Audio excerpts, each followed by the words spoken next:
Yan, good day sa inyo mga ka-printing. Na-curious lang ako nung tinest ko yung bagong Canon G2010 All Orig Ink. Yan. Tinest ko no yung part 1. Hindi natunaw no, hindi natunaw yung photocopy lang yon, hindi agad-agad natunaw. Pero nung mga medyo tumagal na, medyo nag-i-smudge na yung color pero yung black hindi no, hindi na gano, hindi natunaw. Ngayon ay gusto kong pagkumparahin yung itong Canon G1010 ko na naka Orig Black Ink, then naka LNC ink. Pagkukumparahin ko, i-water test ko, i-compare ko dito sa bagong Canon G2010 na naka Genuine Ink. Yan, pagpasensyahan nyo na yan no kasi masikip tong pinaka-kwarto ko. Tas meron pa akong may ginagawa pa ako diyan. Wala na akong space. Ayun yung karton. So ito yung Canon G1010 ko. Diyan ko na lang ilalagay yung mga wirings na yan. Ano lang yan for testing lang naman kasi. Yan. Yan, ngayon magpiprint ako no. Ito yung ginawa ko no. Nagprint ako ng CMYK. Magpiprint ako ng CMYK. Then, ilalagay natin sa tubig. Kung ano yung mas mabilis na matunaw. Siyempre, alam naman natin, no? Huwag tayong masyadong mag-expect sa mga third party na ink dahil ang layo ng difference ng price niyan. Ang layo ng difference. Tingnan yung LNC. Isang set na 214 lang. Ayan. Pero yung Orig Ink, no, mula sa Canon flagship to, no? Yan. Nasa 1,636 yung isang set. Pag mga per color lang, nasa mga 409. Yan, ang layo ng difference. Siyempre, dun pa lang sa price, iba siguro, iba yung formulation ng Genuine Ink. Yan, ngayon makikita natin kung ano yung mas mabilis mag-smudge o matunaw sa tubig no pag napatakan no. Ito lang ay halimbawa nagpiprint ka mga aksidenteng nag-spilled ng water kasi sa pigment no, kahit yung pang Epson pag natuyo yun babalik lang sa dati, pero syempre iba pa rin yung original na hindi na patakan ng tubig kasi medyo kumukulot ang papel pag nabasa. Yan, ipiprint ko na no, ipiprint ko. Unahin ko muna yung G1010 no. Unahin ko yung G1010. Yan, pagpasensyahan nyo na yung ko, lamesa ko magulo. Print. Hanapin ko yung G1010. G1010 page setup. I-high ko na no. Naka-high na.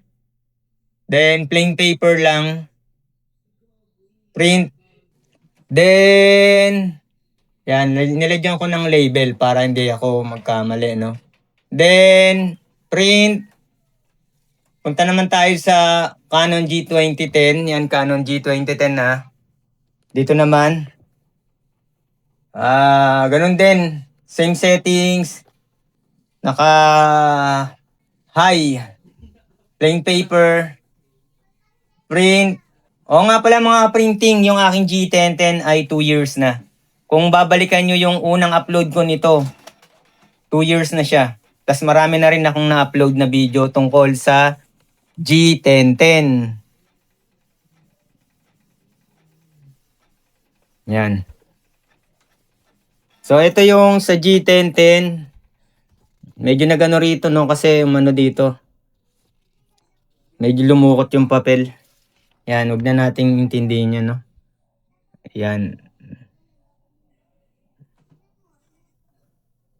Yan.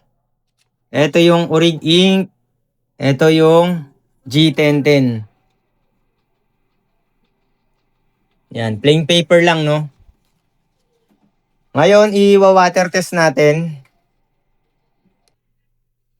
Yan, i-water test natin. Guntingin ko lang no. Masyadong malaki. Guntingin ko lang.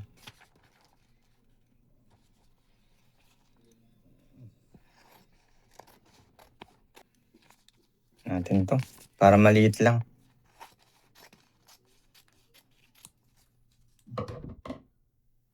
Ngayon, eto na no. Lagay natin yung original ink, yung LNC.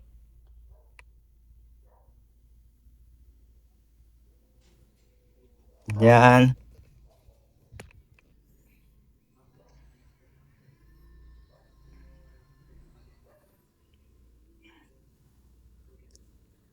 Yun.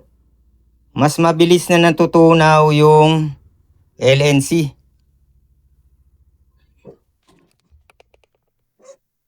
Yan.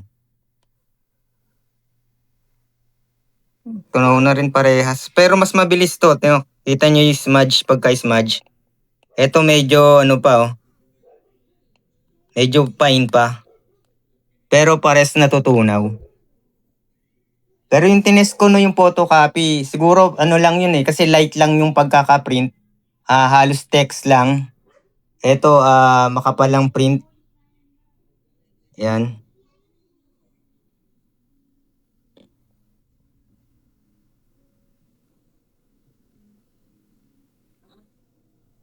Yan no. LNC to, Orig ink.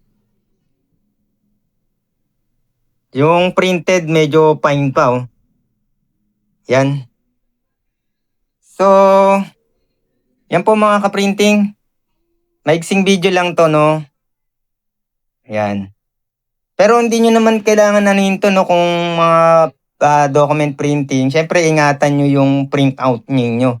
Kasi alam naman natin no yung presyo na ang layo ng difference 214 ba yon? 200 plus against 1,600 plus na ink. Yan. Pero syempre kasi gawa yan ng ng Canon. So para sa akin mas 100% na safe. Kaya lang nga yung nasa Pilipinas tayo.